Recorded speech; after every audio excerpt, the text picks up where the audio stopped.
Bonsoir à toutes et à tous. Écoutez, merci d'être présent 45 minutes avec nous pour ce webinaire concernant l'or physique, notamment les règles de bonne pratique pour acheter de l'or et surtout comment en détenir, quelles sont les monnaies, éventuellement les pièces de collection les plus intéressantes à acheter, quelles sont les règles de bonne pratique à connaître, quelle est la fiscalité de l'or physique. Donc on va essayer de répondre à toutes ces questions au fur et à mesure de ce webinaire. Pour celles et ceux qui nous regardent, ce sera en replay, donc vous pouvez poser toutes les questions en commentaire de la chaîne YouTube ou alors directement l'adresse mail kevin.robert.invest@gmail.com. Aujourd'hui, on reçoit Anthony de chez Aucoffre. Donc Aucoffre, Bonsoir. c'est une société française. On s'est rencontrés au Salon du patrimoine l'année dernière. Et l'idée, c'est de proposer à mes clients, aux investisseurs que je suis, une forme d'éducation financière mensuelle sur des solutions en fait que peu réellement maîtrisent. Donc là, aujourd'hui, la solution présentée, ça va être l'or physique. On en parle beaucoup hein, depuis l'envolée récente des cours de l'or. Quand on fait de la gestion de patrimoine, certes, il y a tous les aspects civils, juridiques et fiscaux, mais la grande question, c'est comment est-ce que je place mon argent, comment est-ce que je peux faire fructifier mon patrimoine. C'est à peu près sur toutes les lèvres. Donc forcément, toutes les solutions d'investissement, que ce soit les crypto-monnaies ou les crypto-actifs, que ce soit l'immobilier, les actions ou même l'or, ont une place dans une allocation financière, parce que le but, quand on fait des allocations financières, hein, imaginons que vous avez un certain patrimoine financier, l'idée, c'est de se dire, de se poser les bonnes questions sur quel montant j'alloue par classe d'actifs, combien est-ce que je vais prendre d'or, est-ce que je prends de l'or physique, pas de l'or physique, est-ce que je vais sur les marchés financiers, oui, mais comment est-ce que je vais sur les marchés financiers? Est-ce que je prends des ETF, pas des ETF? Est-ce que je vais sur les États-Unis, sur le Nasdaq, sur l'Europe? Bref, toutes ces questions sont relativement compliquées. Aujourd'hui, ça va être un focus sur l'or.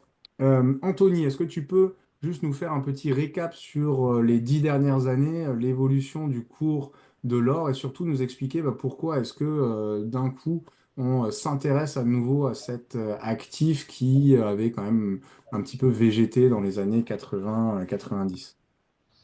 Oui, alors, bonsoir à tous. Ce qui s'est passé ces 10 dernières années sur l'or, c'est assez simple, hein. On a eu la crise des subprimes en 2008, où l'ensemble de la population mondiale s'est aperçu que le système financier et économique pouvait avoir, il pouvait y avoir certains dangers qui en ressortaient. Il y a eu une perte de confiance significative quand même des investisseurs vis-à-vis des institutions financières et notamment des banques. Donc depuis 2008, effectivement, il y a eu un souhait des investisseurs à se désengager de l'épargne purement financière, parce qu'ils constataient qu'il y avait un risque lié à ça, notamment avec les faillites bancaires, les bank runs, les choses comme ça. Ça a commencé du coup avec une première envolée du cours de l'or en 2008 et l'apparition de beaucoup de business liés à cet actif. Puis après, en 2012, il y a eu la crise de l'euro. Beaucoup de personnes doivent s'en rappeler avec la Grèce, etc. Tout le monde voulait retirer son cash à la banque. Donc là, pareil, le cours a eu une énorme hausse. Et puis après, ça a un petit peu végété pendant quelques années jusqu'à la période du Covid, où là, il y a eu une panique mondiale qui n'était pas forcément liée au système financier en lui-même, mais plus à l'aspect sanitaire et toute l'instabilité que ça pouvait générer au niveau des nations, de l'organisation, etc. Donc le cours a explosé. Et là, depuis le Covid, chaque année, il se passe des événements très importants. Après le Covid, il y a eu le conflit en Ukraine qui a émergé en 2022, donc avec l'invasion de l'Ukraine par la Russie. Puis après, il y a eu l'année suivante le conflit au Moyen-Orient. Enfin, le conflit, il n'est pas né cette année-là, mais on va dire que ça a explosé encore plus au niveau géopolitique au Moyen-Orient à ce moment-là. Et forcément, le cours à chaque fois ne faisait que prendre de la valeur.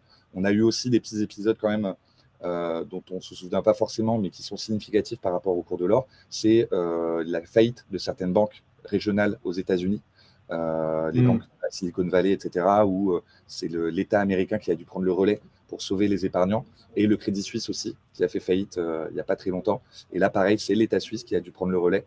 Donc nous, en France, on a la chance d'avoir le fonds de garantie des dépôts bancaires, enfin, la chance entre guillemets, qui est censé couvrir jusqu'à 100 000 euros sur nos comptes bancaires. Malheureusement, la réalité, c'est que ce fonds de garantie des dépôts bancaires n'a en liquidité que de quoi couvrir à peu près 1%, je crois, de tout ce qu'il est Oui, c'est censé ça, c'est faire. 6 milliards. C'est 6 milliards, alors que si jamais il y a une faillite d'un assureur, en général, c'est plus de 100 milliards par assureur. Donc, autant dire, ça couvre absolument rien du tout. Donc, C'est quand on ça. vous dit que vos fonds sont en sécurité ou sont assurés, n'y croyez pas. Et donc, Oui, c'est peut-être pour la ça, d'ailleurs, garantie. que l'or explose, parce qu'on a moins confiance dans le système monétaire actuel.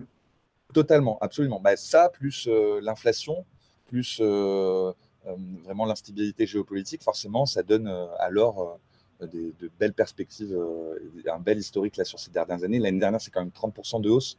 Il y a une Ouais. stat qui est intéressante, parce que l'or, c'est quand même un actif millénaire, donc on a assez de recul dessus. C'est que depuis les années 80, l'or prend en moyenne 9% par an.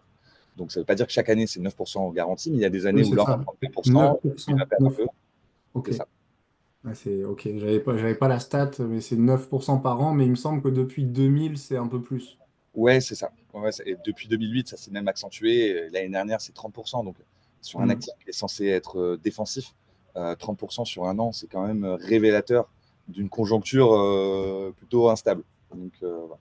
Ouais, mais tu vois, typiquement, dans mes allocations, sur mes portefeuilles un peu antifragiles, je peux monter jusqu'à 25% d'or, hein. Alors, c'est de l'or papier, Ouais. mais or quand même. Bah, d'ailleurs, tu peux peut-être nous expliquer la différence entre l'or physique et l'or papier? Ouais, bah, très bonne transition. En fait, l'or physique, ce qu'il faut se dire, c'est qu'on a une quantité qui est limitée sur Terre. On ne peut pas en créer autant qu'on veut. Donc, forcément, c'est un modèle qui est plutôt déflationniste par nature. L'or aura tendance à toujours prendre plus de valeur parce que si tout le monde en veut plus, ben, on ne pourra pas en créer plus et donc il faudra un peu se battre ou en tout cas payer le prix fort pour en acquérir. Ça, c'est le modèle de l'or physique. L'or papier, c'est différent. L'or papier, en général, c'est des sociétés privées qui émettent des certificats qui répliquent en fait le cours de l'or, mais la contrepartie physique n'est pas la de 1 pour 1. Le ratio physique-papier Hmm. n'est pas garanti au final.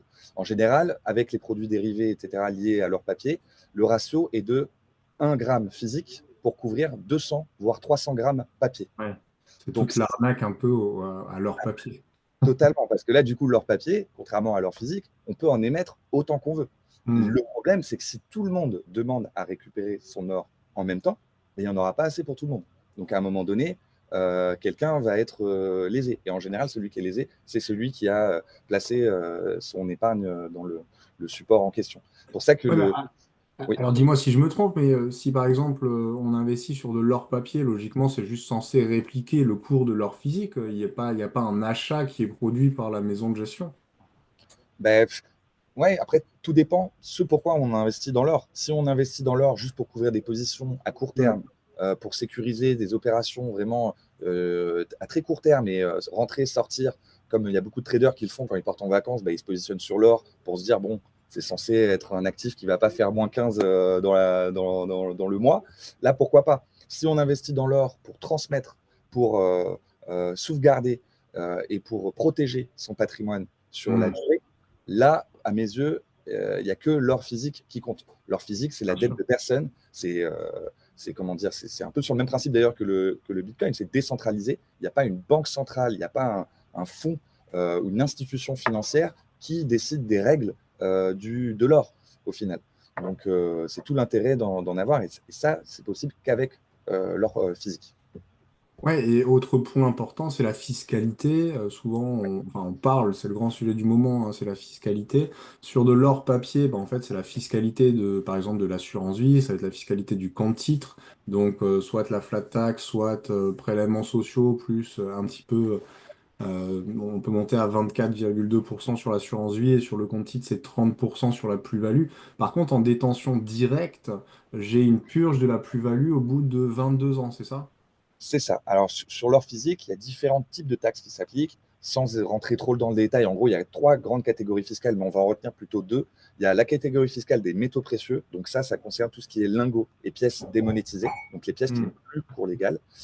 Ces produits-là vont être taxés effectivement sur la plus-value à hauteur de 36,2% les 2 premières années de détention. Après, chaque année, il va y avoir un abattement de 5%.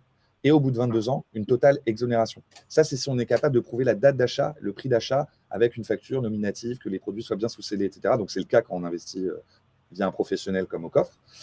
Si on n'a pas tout ça, c'est le cas par exemple parfois pour des personnes qui récupèrent de l'or dans une succession qui n'est pas déclarée, c'est-à-dire ils retrouvent l'or quelques Hmm. années après la succession, c'est pas rentré dans la succession, donc il n'y a pas de justificatif d'achat. À ce moment-là, c'est 11,5% de taxe forfaitaire qui est libératoire. Et donc parfois, il y a des personnes qui cachent leur or extrêmement bien, ça passe pas dans la succession, donc les Hmm. héritiers ne payent pas 20, 30, 40% de frais de succession sur cet or, mais quelques années après le décès, ils retrouvent cet or, ils le vendent, ils payent 11,5% de taxes et Ah, mais c'est hyper intéressant ce que tu es en train de dire. C'est-à-dire que, en fait, pour trouver des petites astuces sur la donation de succession, on peut très bien dire, au lieu, parce que les barèmes de succession, en général, c'est 20%, mais on peut vite monter à 30 et 40% sur les gros patrimoines. Donc, on peut très bien dire, comme on peut cacher une partie de l'or, et les enfants retrouvent alors par inadvertance cet or-là et ne payent que 11,5%. voilà, exactement, il faut le cacher, mais il ne faut pas que ça soit volontaire, sinon on peut tomber dans la Bien fraude, sûr. etc. Mais on peut oublier cet or par Mm. inadvertance et le retrouver quelques temps après le décès. Il y a d'ailleurs un délai de prescription lorsqu'il y a des biens, enfin des actifs qui ne sont pas rentrés dans la succession. Donc voilà, c'est des choses qui peuvent arriver, c'est tellement bien caché, bam, on le retrouve X années après. Donc ça arrive très régulièrement. Voilà. Et la taxe de Ok. 10% est d'ailleurs là pour ça. Donc ça, Bon, c'est ça, la... c'est une pépite, hein. Ça, c'est une pépite ce que tu nous envoies. C'est-à-dire que j'ai acheté un lingot d'or, j'ai une preuve d'achat, et ben là, au bout de 22 ans, je purge complètement la plus-value au bout de 22 ans de détention. Je retrouve de l'or quelque part dans la maison de ma grand-mère. Et ben, au final, si je veux revendre cet or, j'ai uniquement à payer 11,5% de fiscalité et je récupère les 88,5% dans ma poche. Et je fais ce que je veux de cet argent-là. Absolument, c'est bien ça. Donc ça, Ok. c'est... Alors, sur cette partie-là de la succession, ça concerne toutes les catégories fiscales, mais il y a effectivement la première catégorie fiscale avec la taxe sur les plus-values, sur laquelle tu as imposé dès le premier euro de plus-value. Mais il y a une autre catégorie fiscale sur l'or, qui est Oui. celle des jetons, donc bijoux et assimilés, et des pièces à cours légales, donc celle des Mhm. devises. Et là, il y a un gros avantage, c'est que en dessous de 5 000 euros par opération, l'or n'est pas imposé du tout. C'est-à-dire que Mhm. peu importe la plus-value, peu importe le nombre d'années de détention, si ce sont des pièces à cours légal ou des jetons, qui sont des pièces bien particulières, il n'y aura pas de taxe en dessous de 5 000 euros par opération. La loi ne précise pas la fréquence, j'anticipe ta question, mais la fréquence des transactions inférieures à 5 000 euros.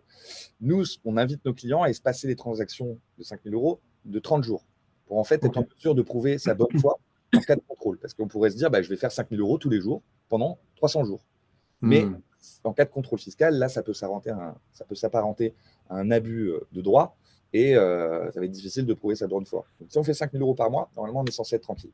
Ok, donc si je résume, par exemple, si on achète une monnaie qui a cours légal, une pièce qui a cours légal, donc vous, chez Ocoff, vous en vendez, mais on en trouve chez bah, tous les vendeurs d'or qui ont pignon sur rue. Par exemple, la Napoléon, la pièce Napoléon, ça en fait partie?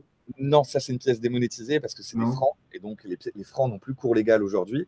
Des pièces, par exemple, qui sont à cours légal, ça va être des Britannia, ça va être des Maple Leaf, ça va être Ok, des Eagle, des Philharmoniques de Vienne, des Krugerrand. oui, C'est des pièces oui. modernes qui sont encore frappées. En général, on les retrouve format une once, une demi-once, un quart d'once, un dixième d'once, donc différents modules. Ça, ce sont des pièces à cours légal. Ok, donc des pièces qui ont cours légal sont des pièces qui sont frappées encore actuellement et qui sont reconnues par tous les pays. Et là, effectivement, on a un système qui permet tous les 30 jours, par exemple, de revendre une partie de son or, donc une partie de ses pièces à cours légal.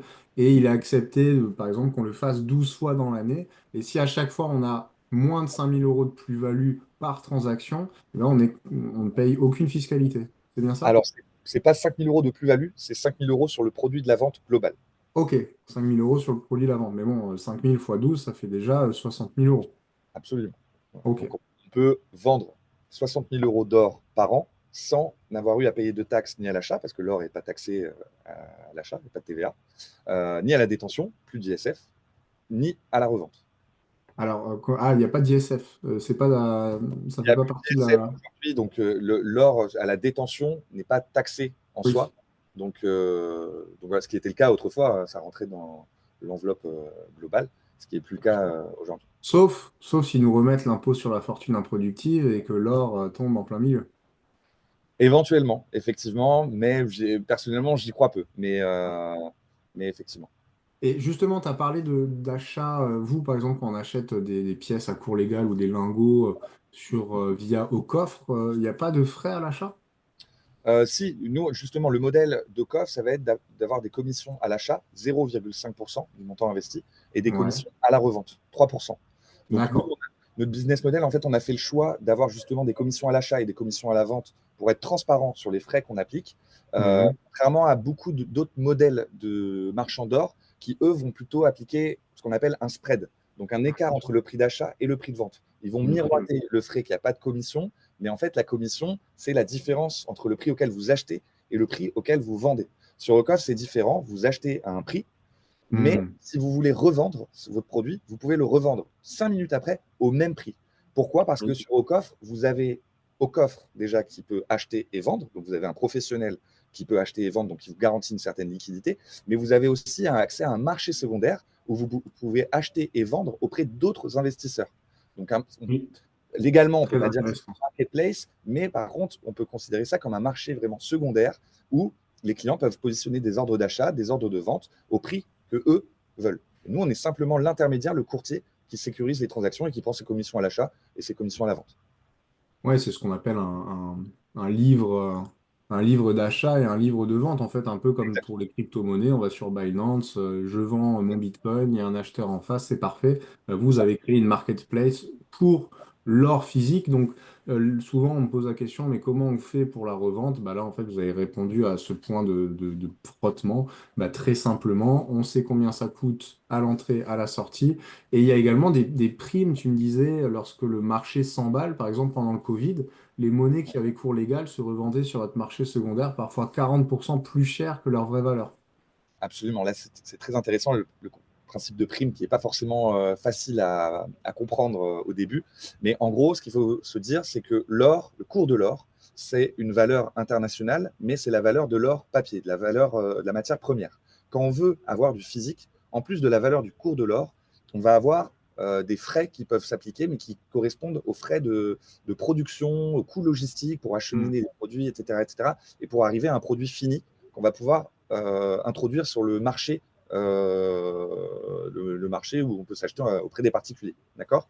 Et donc, le produit, en plus de sa valeur intrinsèque en or, va avoir un surcoût qui s'exprime en pourcentage qui est lié à la prime. Ça, c'est plutôt sur les pièces modernes qui viennent d'être frappées, où du coup, il y a le coût de production qui s'ajoute au simple coût de l'or.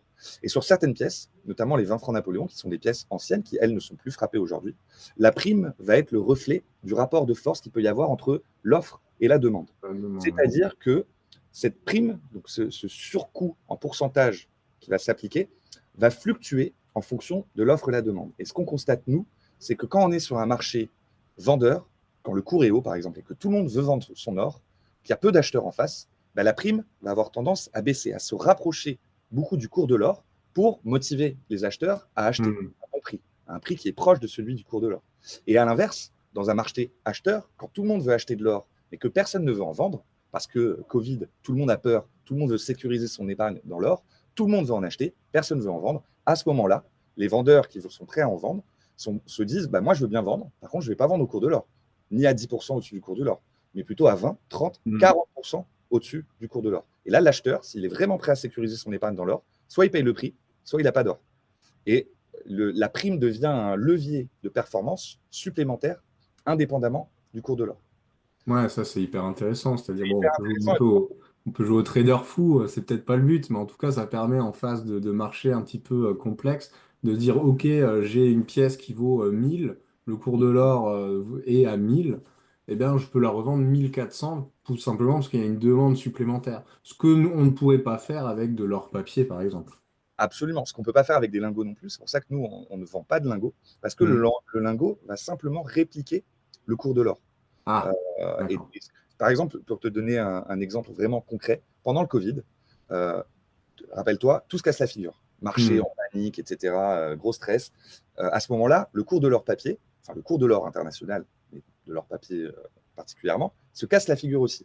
Pourquoi? Parce que il y a certains fonds qui vont faire des appels de marge pour compenser leurs pertes sur certains actifs. Ils vont vendre leur Hmm. position sur l'or pour équilibrer les pertes, pour arriver à un certain équilibre. et minimiser leurs pertes. Donc le cours de l'or va plonger, mais c'est le cours de l'or papier, ça, parce que sur le marché du physique, à ce moment-là, le cours, il ne baisse pas. Ceux qui Bien continuent sûr. de vendre leur or, ils continuent de le vendre au cours qui, eux, leur paraît juste. Et ceux qui continuent d'en acheter, ils continuent d'en acheter au cours qui, eux, le paraît juste. Et donc, quand on est sur du physique, on est vraiment décorrélé des Ouais, marchés financiers et il y a un cours de l'or physique et un cours de l'or papier. Et bien bien souvent, sûr. il y a un écart entre les deux qui est plutôt favorable à celui de l'or physique. Effectivement. Mais maintenant, souvent, la question qui est posée, c'est mais où est-ce que je le garde, cet or physique? J'ai peur de me faire cambrioler, j'ai pas confiance dans ma banque, j'ai pas envie de l'enterrer, et comment on fait? Alors là, oui, effectivement, il y a plusieurs options. Donc, le garder chez soi. Donc là, on a des clients parfois qui veulent absolument le garder chez eux. Ils vont le contempler une fois, mais après, ils vont se dire que ça n'a pas lieu d'être chez soi. Alors, pour 1000, 2000, 3000 euros, ça peut être sympa d'en avoir à proximité à son domicile. Par contre, dès qu'on commence à investir dans des grosses sommes, là, ça n'a plus aucun sens. On pourrait penser aussi à ouvrir un coffre à la banque, mais comme tu l'as dit, comme je disais tout à l'heure, il y a une perte de confiance envers Hmm. le système bancaire, mais en général, et surtout, les coffres à la banque ne sont accessibles que lorsque la banque est ouverte. Donc, on perd de la liquidité parce que, encore une fois, exemple Covid, état d'urgence, machin chouette, on ne peut plus accéder à son coffre en banque, c'est fermé. Donc, on ne peut plus vendre son or potentiellement à un moment où on en aurait le plus besoin.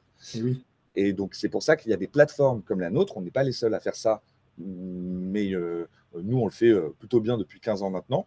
On peut mandater une société comme nous pour stocker l'or. On n'est pas propriétaire de l'or. Ça ne rentre pas dans notre actif, dans notre bilan. Donc, l'or reste la propriété à 100% de nos clients. Et l'avantage des plateformes comme la nôtre, c'est que l'or est en sécurité, en l'occurrence chez nous au Port Franc de Genève, en Suisse, l'un des endroits les plus sécurisés d'Europe.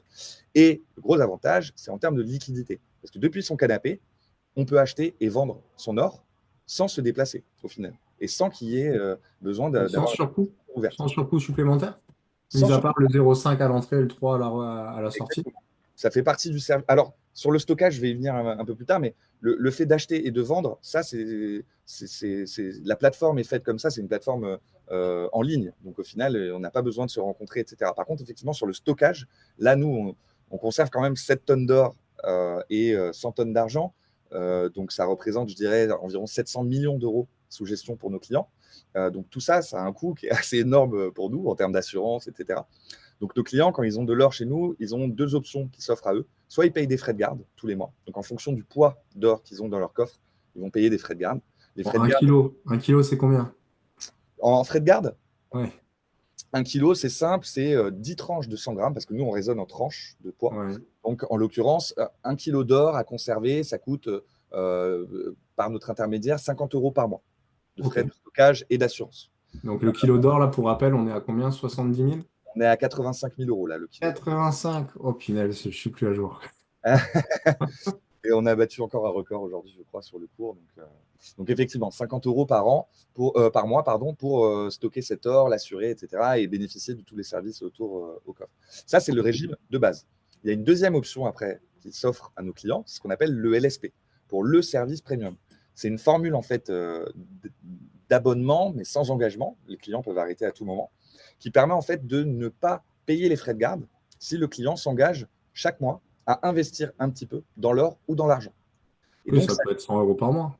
alors ça va dépendre de ce qu'il a dans son coffre. Plus il a Ok, d'or et d'argent dans son coffre, plus ce qu'on va lui demander d'investir tous les mois va être important. ok, je comprends.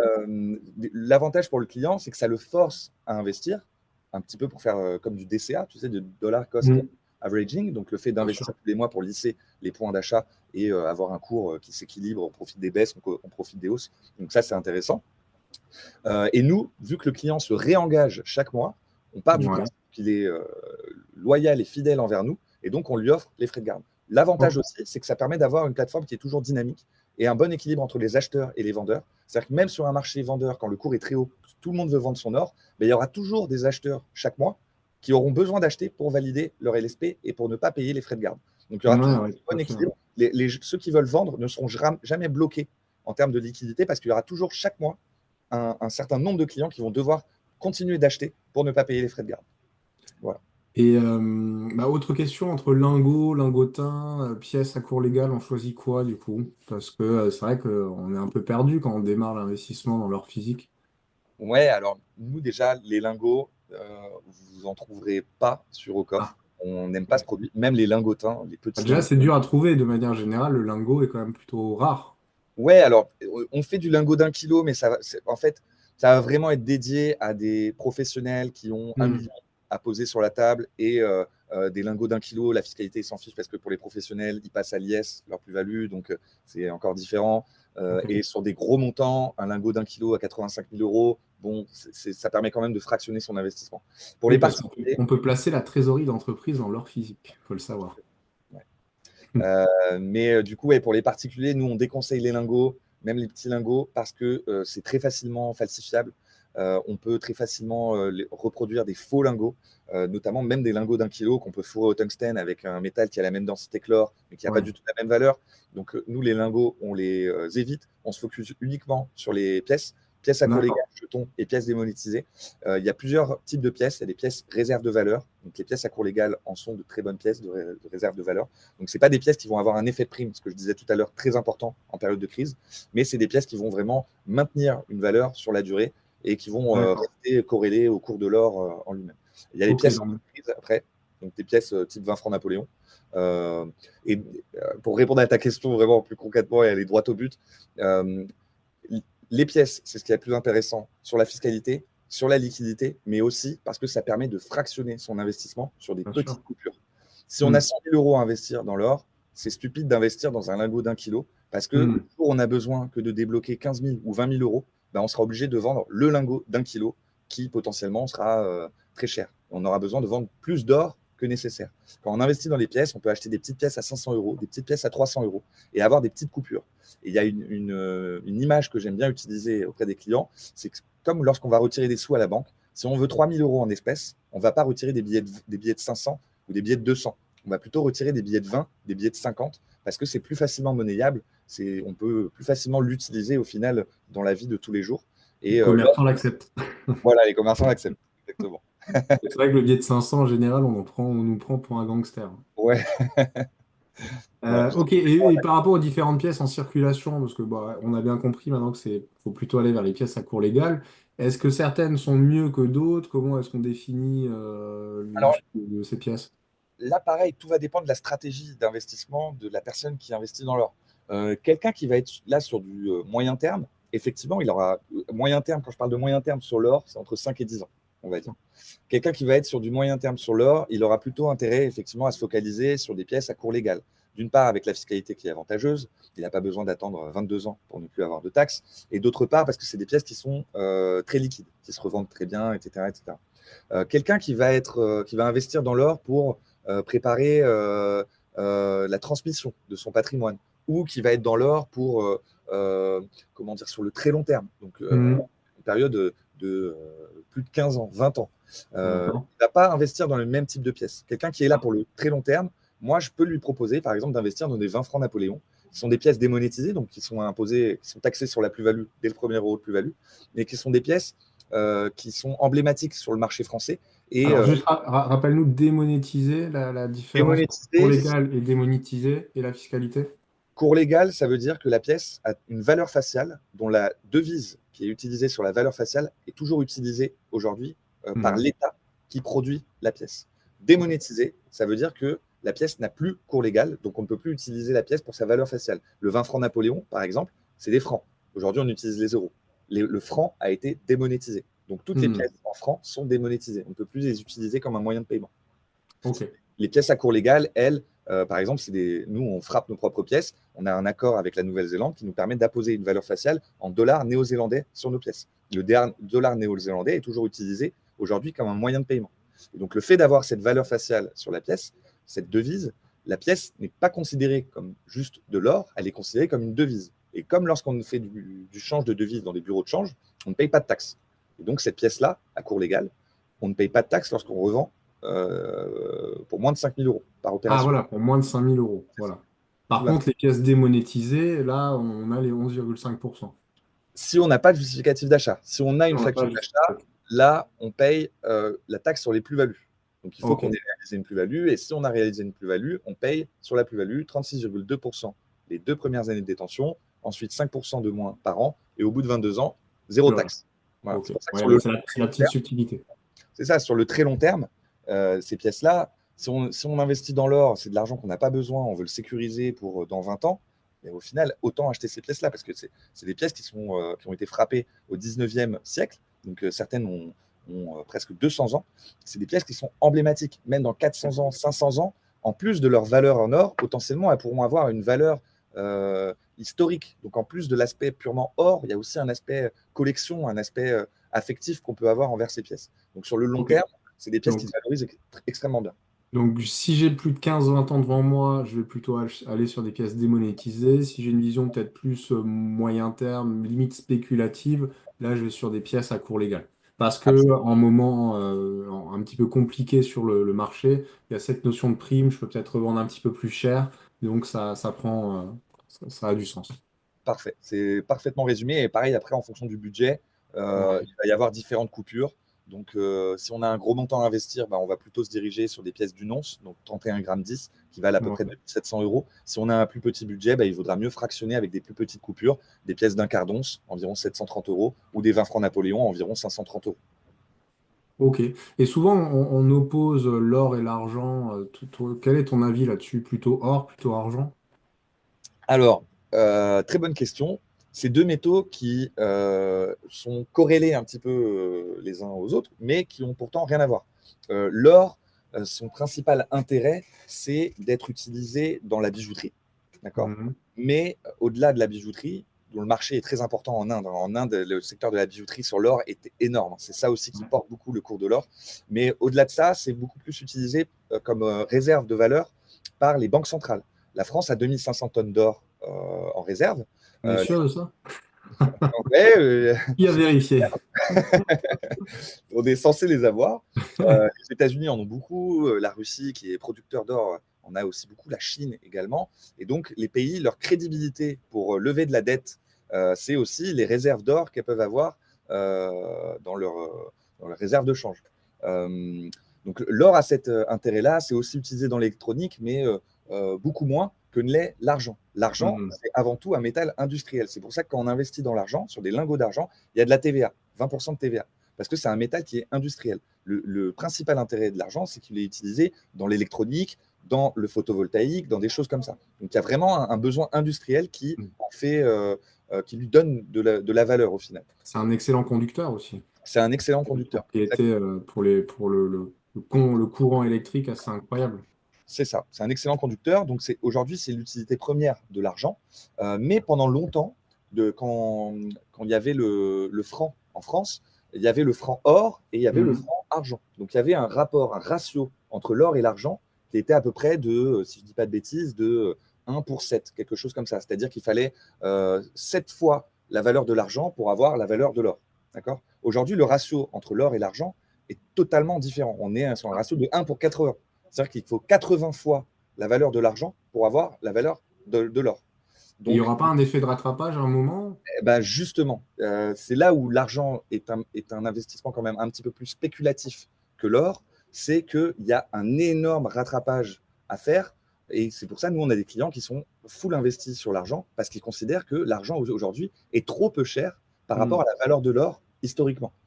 Et l'écart qui se creuse entre la valeur de l'or et celle de l'argent ne fait que s'augmenter depuis maintenant un petit peu de temps. Donc, certains considèrent qu'on va revenir sur un ratio de l'or et de l'argent un peu plus équilibré et que ça permettrait à l'argent de faire x3, x4, x5. Certains même pensent que ça peut faire davantage. Donc, voilà. C'est un peu plus spéculatif. Ça ne repose pas sur les mêmes fondamentaux, on va dire. Bah, un peu comme alors le Bitcoin, parce que souvent on oppose, maintenant on parle d'or numérique versus or physique. C'est quoi ton avis là-dessus? Alors moi j'ai mon avis, mais quelle est l'idée? C'est le même principe. Sincèrement, moi aussi, je suis très pro-crypto. On a tendance à opposer les deux. Moi, pour moi, quelqu'un de raisonné et qui adopte une stratégie raisonnable aura des deux. Et on peut faire le parallèle entre Bitcoin, Ethereum et or, argent. Entre Hmm. or et Bitcoin, déjà, c'est décentralisé. La quantité est limitée. On ne peut pas en créer autant qu'on veut. Donc déjà, rien que ça, c'est un point commun, c'est deux points communs qui sont fondamentaux. L'argent, et l'Ethereum, c'est un usage beaucoup plus industriel. L'Ethereum Hmm. avec la DeFi, avec les DApp. Donc il y a un usage vraiment concret de Ethereum, des Ethers, mais de la blockchain Ethereum de manière générale dans l'industrie crypto. ce qui n'est pas le cas forcément de la blockchain Bitcoin. Et l'argent, pareil, c'est utilisé dans l'industrie. Donc, il y a un vrai parallèle entre ces 4 actifs à faire. Et c'est pour ça que les 4 se complètent très bien et sont intéressants à détenir.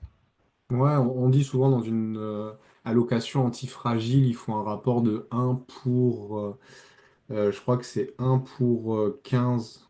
Ouais, c'est 1 pour 15, c'est-à-dire que normalement, il faudrait 15 d'or pour 1 de Bitcoin. C'est le rapport qui est préconisé dans les allocations. Bon, moi, je suis plus 15 Bitcoin et 1 d'or. Mais Figure-toi, on parle de ça, figure-toi qu'on a une filiale aussi qui s'appelle Cryptcool, qui permet d'investir dans la crypto. Là, la particularité, c'est que les cryptos, nous, on les stocke sur des ledgers, et les ledgers, après, on les stocke au port franc de Genève, ce qui fait que c'est déconnecté d'Internet et on ne peut pas perdre le ledger. hmm, Ça, c'est le principe de cette crypto, mais surtout, on a émis nous-mêmes un token qui s'appelle le Vera One, et c'est un token qui est adossé à de l'or physique. oui, C'est-à-dire que sur la blockchain ERC20, sans être trop technique, on a émis ce token-là, et le sous-jacent de chaque token, c'est 1 gramme d'or qui est ouais, stocké il y a vraiment un gramme d'or physique. Ouais. physique, ouais, absolument. Et là, Par contre, la fiscalité, c'est la fiscalité de réalité, c'est la l'emploi et des fiscalité des comptes. cryptos. Et ouais, donc Mais pas de durée de détention. le gros avantage à ça, nous, pourquoi on l'a conçu, c'est qu'en fait, ça permet d'utiliser l'or comme un stablecoin. Tu sais que dans Hmm. les cryptos, on est taxé que lorsqu'on cash out, en gros, en monnaie fiat. Oui, On récupère, qu'on vend ce bitcoin contre des euros, des dollars. C'est là qu'on doit payer la flat tax. Si on oui. reste en crypto, qu'on vend ces bitcoins contre des USDT, on ne paye pas la taxe. La taxe est reportée jusqu'au jour où on va partir en monnaie fiat, en monnaie fiduciaire. Et donc, le Vera One, la crypto adossée à de l'or, a été conçu pour justement sécuriser ces plus-values sur le Bitcoin, sur Ethereum, sur des altcoins, des cryptos qui ont la réputation d'être plus volatiles, qui vont Hmm. subir des cycles de bull run, de bear market, etc. Donc, quand on vend, admettons, on fait x3 sur le Bitcoin, au lieu de le passer en USDT, dont on n'est pas certain de la contrepartie, ben on le passe en Vera One, crypto Ouais. adossé à de l'or, et on sécurise ses plus-values sur un actif plutôt résilient, sans Ouais, avoir parce à qu'il payer y a la eu taxe. il y a eu un scandale, c'était il y a 2 ans, c'est le stablecoin, le DAI, au final, bah, c'était considéré comme un stablecoin et la valeur et s'est effondrée à zéro. Ouais. Bah, d'ailleurs, c'est le scandale Sam Altman, Mm. avec sa plateforme, j'ai plus le nom, FTX. Ouais, c'est ça. C'est ça. Ok, et il y a autre chose d'hyper intéressant, et on pourra conclure là-dessus, c'est bah, votre carte bancaire, c'est ça? Comment est-ce que ça s'appelle? Rappelle-moi, La on peut carte de avoir un paiement, IBAN, on peut avoir c'est un IBAN, Veracash. c'est Veracash, voilà, Ouais. extraordinaire. Ça, c'est une stratégie incroyable si on veut se débancariser, c'est-à-dire qu'on peut mettre des fonds, donc imaginons, je vends ma résidence principale, je n'ai pas envie que l'État sache quoi que ce soit, ou pour d'autres raisons ben, en fait, je peux avoir un IBAN et au final, la devise, ce sera de l'or, ce sera pas de l'euro. Et il faut savoir que si l'État interroge le FICOBA, le fichier des comptes bancaires, eh ben, n'apparaissent que les comptes en devise type euro, USD, francs suisses, mais pas la devise de l'or. Est-ce que tu peux nous en dire un peu plus? Parce que c'est un petit peu confus, mon explication. Alors, franchement, c'est parfait. Ce que je vais juste corriger un terme, c'est carte bancaire. C'est pas une carte bancaire, c'est une carte de paiement. Pourquoi Ah, pas bancaire? Parce que justement, on est débancarisé. C'est une solution qui est 100% en dehors du système bancaire. Et donc, ce principe de compte Veracash, c'est un compte poids sur lequel, effectivement, on ne détient pas ni des euros, ni des dollars, ni des francs suisses, ni des devises à part entière. On détient des grammes d'or. Et hmm. ces grammes d'or ont une valeur qui, chaque 15 minutes, est actualisée en fonction de la valeur de l'or. Donc, le solde du compte Veracash est exprimé en équivalent euro, mais ce qui est sur le compte, ce ne sont pas des euros, ce sont des grammes d'or. C'est ça qu'il faut bien comprendre. Et rattaché à ce compte Veracash, on a une carte de paiement Mastercard qui permet en fait de payer des achats de la vie courante, son restaurant, ses courses, son essence, ce qu'on veut, dans le monde entier d'ailleurs, sans, enfin de payer avec son or qu'on a sur son compte Veracash. Et d'utiliser l'or comme une devise à part entière. C'est-à-dire que quand on utilise sa carte pour payer avec l'or, nous, on va racheter l'or qu'il y a sur le compte Veracash et injecter des euros dans la carte qui va payer le commerçant. Ouais, du coup, ceux qui ont des plus-values, par exemple, moi j'ai des plus-values en crypto, donc j'ai juste à faire un transfert sur votre carte de paiement et c'est bon. Alors, ouais, alors si ton objectif c'est d'éviter les taxes, ça va pas marcher parce que tu vas changer la nature fiscale de l'actif que tu détiens et du coup, tu échanges des cryptos contre un bien et forcément, tu vas avoir la flat tax. Mais oui, tu peux nous envoyer de la valeur sous forme d'euros, sous forme de crypto, sous forme d'or, parce qu'on a aussi des clients qui nous déposent des lingots d'or pour le mettre sur D'accord. leur compte Veracash. Et Ok. après, ils peuvent jouir de la valeur de leur or via la carte de paiement. Donc ça, c'est plutôt avantageux. Ok. Et est-ce qu'il y a des tips, il y a d'autres tips justement par rapport à cette carte adossée? Alors, des tips légaux, bien sûr, hein. Ah oui, je suis là pour dire que ce qu'il y a de légal, hein, évidemment.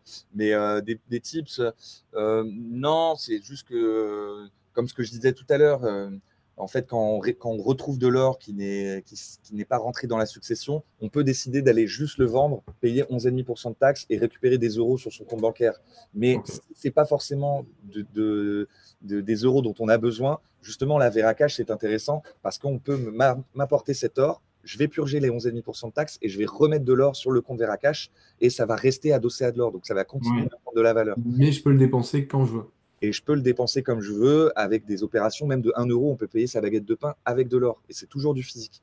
Et pareil, en dessous de 5 000 euros, pas de taxe parce que c'est adossé à des pièces à cours légal et des jetons sur Veracash.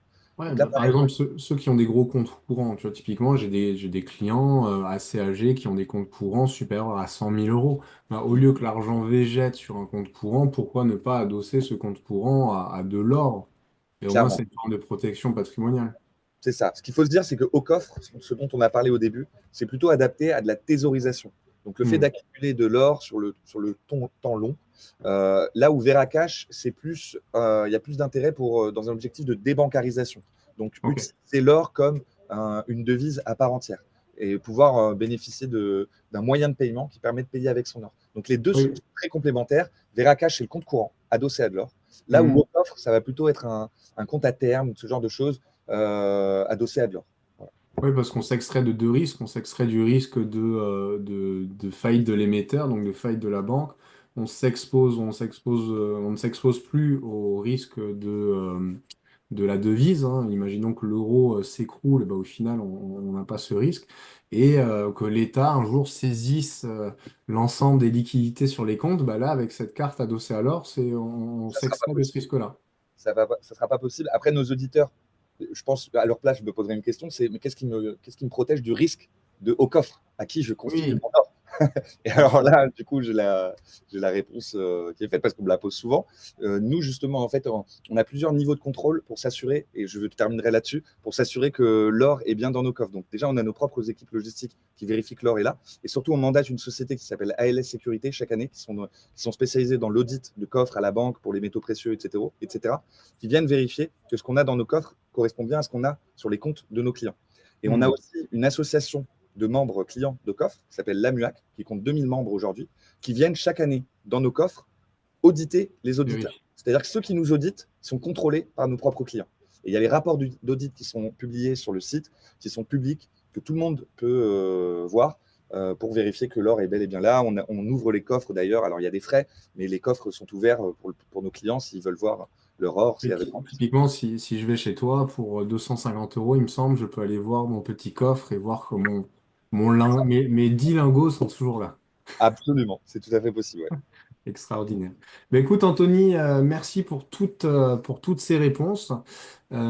Sachez qu'en passant par un cabinet en gestion de patrimoine, le coût est exactement le même que si vous passez en direct.